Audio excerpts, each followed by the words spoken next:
할렐루야. 자, 누가복음 재미있으십니까? 이 말씀의 맛이 있지요. 그래서 모르겠어요.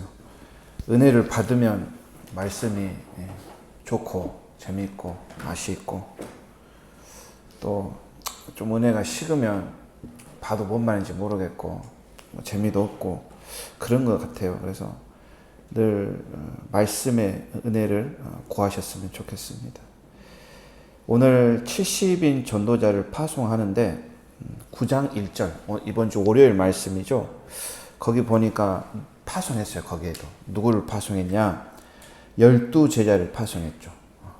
그리고 이들에게 귀신을 제어할 능력, 권세, 병 고치는 능력, 또 하나님 나라를 선포할 권위를 부여를 했습니다. 그리고 가라!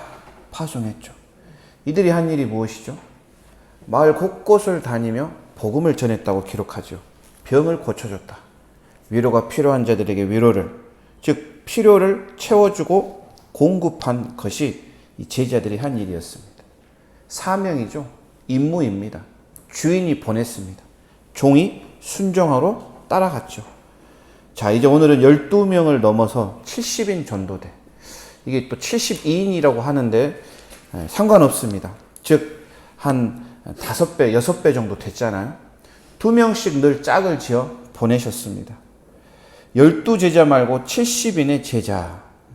저는 오늘 이 말씀을 보면서, 주님이 그동안 우리가 기록에는 알 수 없지만 계속해서 제자를 세우고 제자를 양육하고 또 제자를 보내는 훈련을 시키셨다. 이것을 알 수가 있겠지요.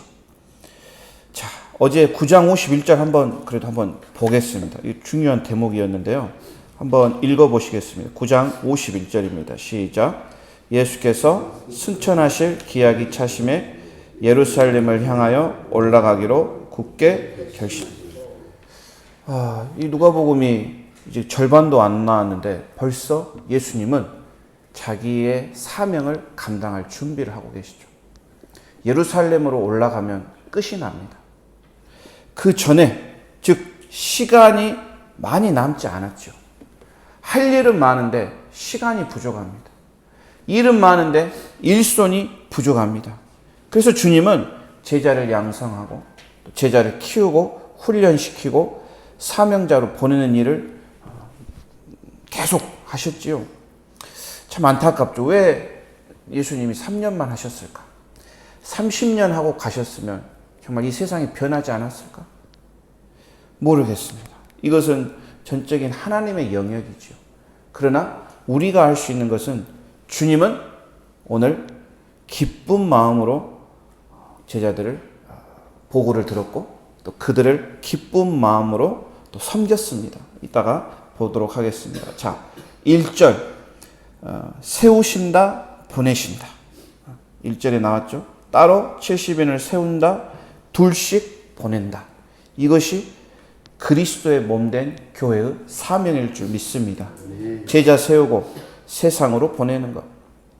2절을 읽겠습니다.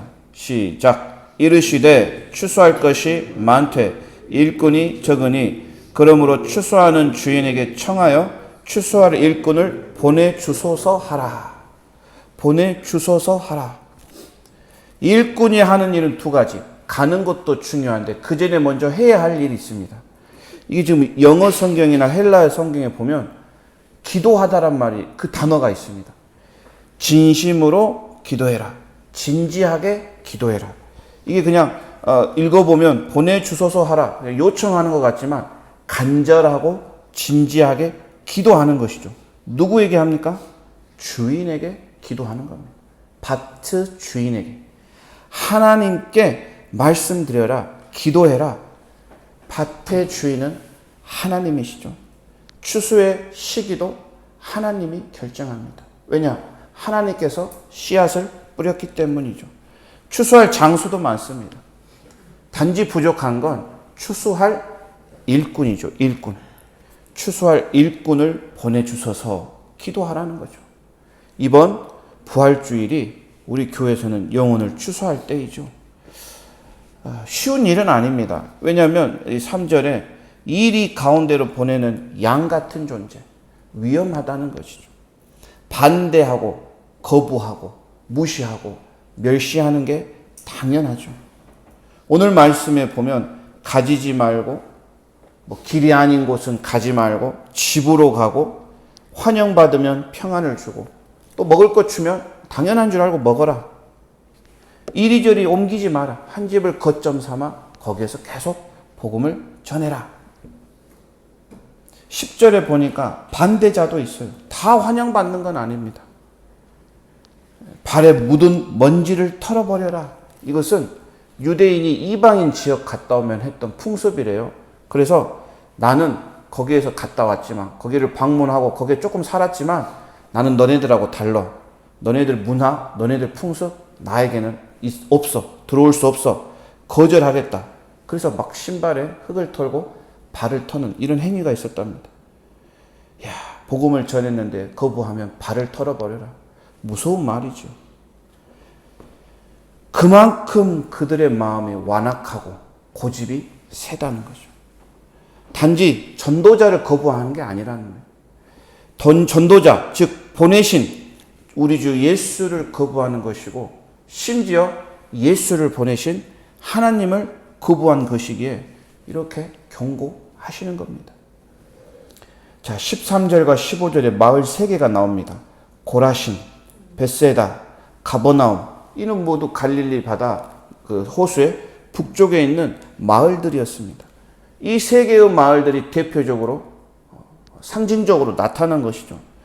70명을 2명씩 짝을 지으니까 35개 지역으로 보냈겠죠. 근데 이 가정들, 이 집들은 제자들을 환영했을지라도 크게 보면 이 마을들, 이 도시들은 제자들을 배척했습니다. 대표적으로 거부한 동네 3곳을 주님은 말씀하시며 경고합니다. 야, 고라신, 벳세다, 너네는 회개를 할 줄 모른다. 아니 이렇게 외치는데 돌아오지 않는다. 가버나움, 얘네들은 높아집니다. 교만합니다. 주님이 필요가 없어요. 구원자가 필요가 없습니다. 콧대가 너무 높아요.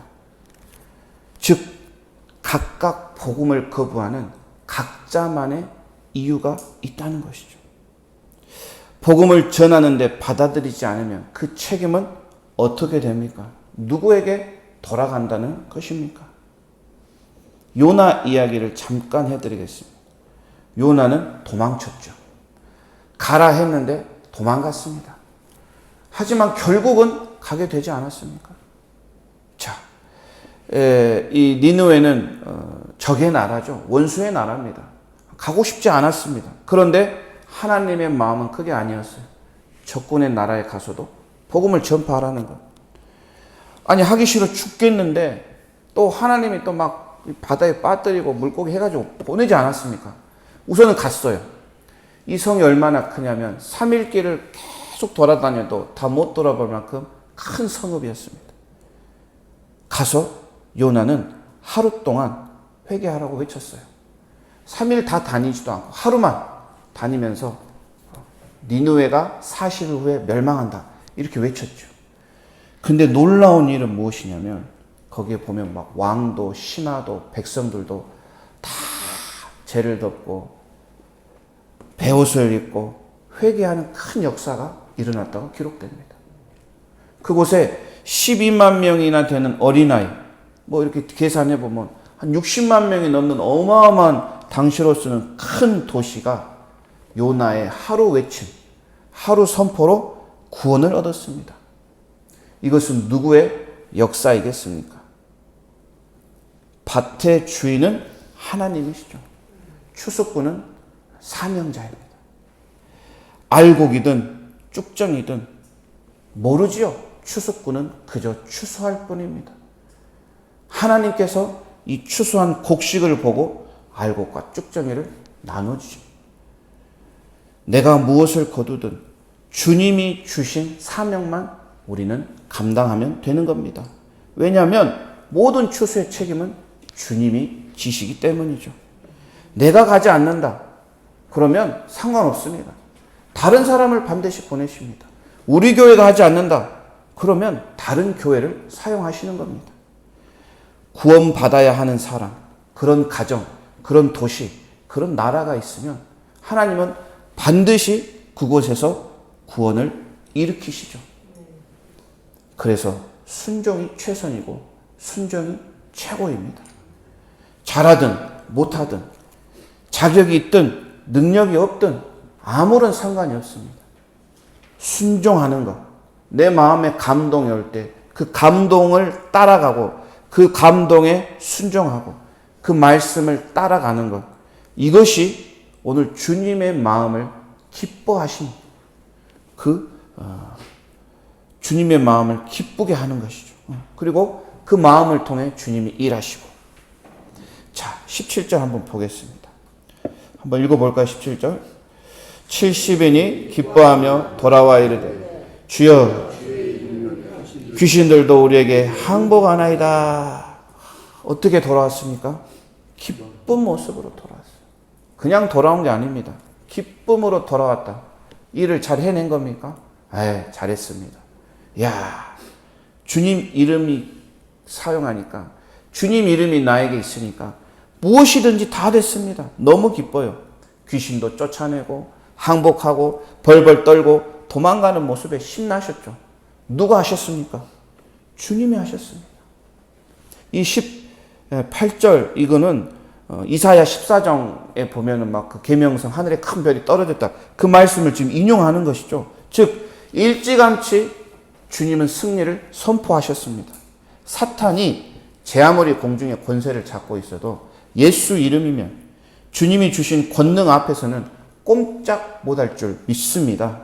그러니까 우리는 선포하는 거죠. 우리 19절 있죠? 내가 너에게, 이거 한번 두 번 선포해 보겠습니다. 시작. 내가 너희에게 뱀과 정갈을 밟으며 원수의 모든 능력을 제어할 권능을 주었으니 너희를 해칠 자가 결코 없으리라. 한 번 더. 내가 너희에게 뱀과 전갈을 밟으며 원수의 모든 능력을 제어할 권능을 주었으니 너희를 해칠 자가 없습니다. 아멘. 완전한 보호를 약속하시죠. 그래서 우리는 두려워하지 않아야 합니다. 거절당할까 봐, 거부당할까 봐 낙심하지 말아야 됩니다. 열매가 없어서 맨날 허탕만 치는, 맨날 나가는데 열매가 없어요. 포기하지 않아야 됩니다. 왜냐? 주님이 하시기 때문에 나는 그냥 순종하는 겁니다. 전도의 열매는 결과에 있지 않습니다. 순종에 있습니다. 왜 이렇게까지 해야 됩니까? 왜 우리가 사명자로 살아야 합니까? 20절. 너희 이름이 하늘에 기록된 것으로 기뻐해라. 전도의 열매를 보고 기뻐하는 게 아니라, 사역의 승패를 보고 기뻐하는 게 아니라, 야, 너의 이름이 하늘에 기록되었다. 너는 나의 아들이다, 딸이다, 천국의 백성이다. 이 말씀으로 오늘 주님은 우리를 위로하시죠. 일이 가운데로 보내니까 두렵습니다. 떨렸습니다. 그런데 막상 다녀오니까 어떻습니까? 성공적으로 임무를 마치고 사명자도 기쁘고 그 보고를 받은 우리 주님도 기뻐하시고 또 보너스로 생명책에 이름까지 기록해 주셨다니 얼마나 가치 있는 영광스러운 일입니까? 21절 한번 보십시오. 예수께서 성령으로 기뻐하시며. 예수께서 기뻐하셨다? 이 표현이 성경에 있을까? 제가 어제 또 묵상하면서 잠깐 찾아봤는데 그 시간 동안에는 없었어요. 예수님이 기뻐하셨다? 그러면 막 그 예수님의 그 막 웃는 모습, 막 환희에 찬 모습, 이 모습이 좀 상상이 잘 안 됐어요. 아, 이런 말씀이 있었네. 그전에는 그냥 쭉 읽고 넘어갔다면 예수께서 기뻐하셨다? 야, 얼마나 좋으셨으면 기뻐하셨을까? 무엇을 보고 기뻐하셨을까? 제자들이 자신감을 얻는 모습을 보며 기뻐하셨죠. 이 선교 사역, 복음 사역이 확장될 것을 아시고 성령으로 기뻐하셨습니다. 여러분은 상상이 되십니까? 예수로 하여금 기뻐하는 사람은 많죠. 치유받고, 그렇죠? 위로받고, 죄사함 받고, 기뻐하는 사람은 많은데 예수님 스스로가 기뻐하셨다는 표현은 저는 처음인 것 같습니다. 참 좋은 구절을 찾은 것 같아요. 왜 기뻐하셨냐? 시간이 얼마 없죠. 십자가 사명 감당하러 지금 가는 중입니다. 그런데 제자들이 전도와 선교를 잘하고 왔어요. 야, 하나님 나라 확장에 이들이 쓰임을 받겠구나. 이들뿐만이 아니죠. 이들뿐만이 아닙니다. 12제자만 남기고 떠나게 뭔가 부족했는데 70인의 이 제자들, 전도자들이 있었습니다. 또 마가 다락방에 120명의 기도자들이 있었죠. 또 부활하실 때 500여 명의 목격자들도 있었습니다. 하나님은 아셨습니다. 왜 주님이 기뻐하셨을까? 이 십자가라는 잔을 앞에 두고도 기뻐하실 수 있는 이유는 제자들이 이 제자들 또 이 제자들의 제자들을 통해 복음이 확장되니까, 하나님의 나라가 확장되니까 기뻐하셨습니다. 주님께서 기뻐하시면서 하시는 말씀은 21절부터 24절까지 나오는데, 짧게 말씀드리면 어린 아이와 같은 자, 계시를 받은 자는 복이 있다는 것입니다. 계시라는 건 열어두다 이런 말인데요. 똑똑하고 지혜로운 자들은 계시를 알지 못한다고 성경은 기록합니다. 자기 방식으로, 자기 계산으로, 자기 학문으로, 자기 머리로 이 계시 덮어지고 묶여있는 걸 풀려고 하니까 이게 안 되는 겁니다. 계시라는 것은 내가 공부한다고, 내가 연구한다고, 내가 많이 본다고, 똑똑하다고, 학위가 많고 많이 배웠다고 알게 되는 게 아니라, 계시는 주님이 열어주셔야 볼 수 있는 것입니다. 어떤 자들이 계시를 받았습니까? 어린 아이와 같은 자들, 순진한 마음이 있는, 순수한 믿음을 가진 자들에게 주님은 그의 계시를 보여주십니다. 이런 어린아이와 같은 마음과 믿음을 소유한 이 제자들, 또 70인의 전도자들, 또 순수한 신앙의 소유자들에게 주님은 계시를 드러내시죠. 요즘 주님께서 여러분에게 드리는, 말씀하시는 계시는 무엇입니까? 남들은 보고 싶어도 보지 못하고, 듣고 싶어도 듣지 못한 이런 계시, 나에게만 밝혀주시는, 보여주시는, 깨우치게 하시고 알려주시는 계시, 즉 말씀이 무엇입니까? 말씀이 곧 계시입니다. 그래서 우리는 매일 그 계시를 받지요. 말씀을 받습니다. 아침마다 말씀을 묵상하는데 이 말씀을 통해 나에게 열어주시는 계시, 나에게 보여주시는 계시, 이것을 우리가 듣고 만지고 접촉하고 느끼고, 이럴 때 우리에게 은혜가 임하는 것이죠. 그 김행자 성도님 동생 아시죠? 김완용 성도님. 이분이 60이 넘으셨습니다. 근데 지능은 5세 정도, 5세도 안 될 겁니다. 그분이 이제 제가 뭐 이렇게 만남의 기회를 자주 갖지는 못했는데 만날 때마다 그럽니다. 우리 동생이 교회를 너무 좋아해요. 시골에 있을 때도 한 번도 안 빠져갔다. 그리고 어저께 차를 태우러 갔는데 7시 차를 태웁니다. 7시 반 예배가 시작이잖아요. 6시 반부터 누나한테 옷을 주면서 옷 입으라고, 준비 빨리 하라. 1시간 보통 전부터 옷 입고 기다린답니다. 종종 하는 거예요. 빨리 가려고. 교회를 너무 좋아한대요. 그리고 교회 가는 날은 또 어떻게 귀신같이 알아가지고 교회 가야 된다. 수요일, 토요일, 일요일 딱 안다고 그럽니다. 교회를 너무 좋아한다고는 그 누님의 말씀을 들으면서 참 도전이 되고, 야, 이런 믿음이 어린아이와 같은 믿음이 아닐까. 순진하잖아요. 순수하잖아요. 막 예배가 막 기다려져. 막 가고 싶어. 야, 이런 어린아이와 같은 믿음, 그런 순수한 마음도 우리에게 함께 있으면 좋겠습니다. 기도하겠습니다.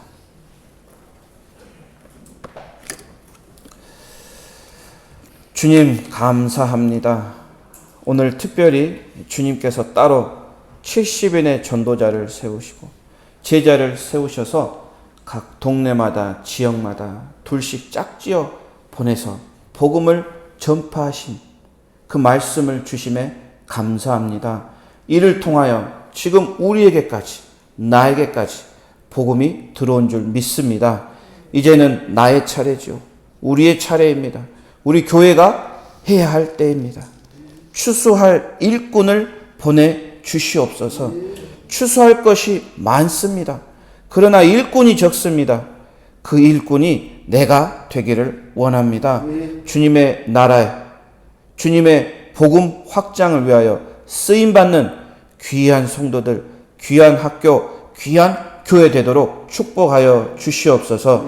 주님, 오늘 예수님의 기뻐하시는 모습을 우리가 다 같이 보았습니다. 복음 전도를 기뻐하시고 복음의 확장을 기뻐하시고 하나님의 나라를 기뻐하시고 제자들을 기뻐하시는 그 주님의 모습, 어린 아이와 같이 주님 말씀에, 주님이 주신 계시에 순종하며 진심으로 그 말씀, 그 계시, 그 주님의 그 사명을 감당할 수 있는 귀한 주님의 자녀들 되도록 인도하여 주시옵소서. 특별히 어린 아이와 같은 순전하고 순수한 믿음 갖게 하시고 정말 주님의 날을 기다리며 매일매일 주님 앞에 나와 주님의 뜻을 묻고 주님의 말씀을 보며 주님 사랑하는데 매진할 수 있도록 우리 모두를 역사하시고 축복하여 주시기를 원합니다. 감사하며 살아계신 예수님의 이름으로 기도드립니다. 아멘.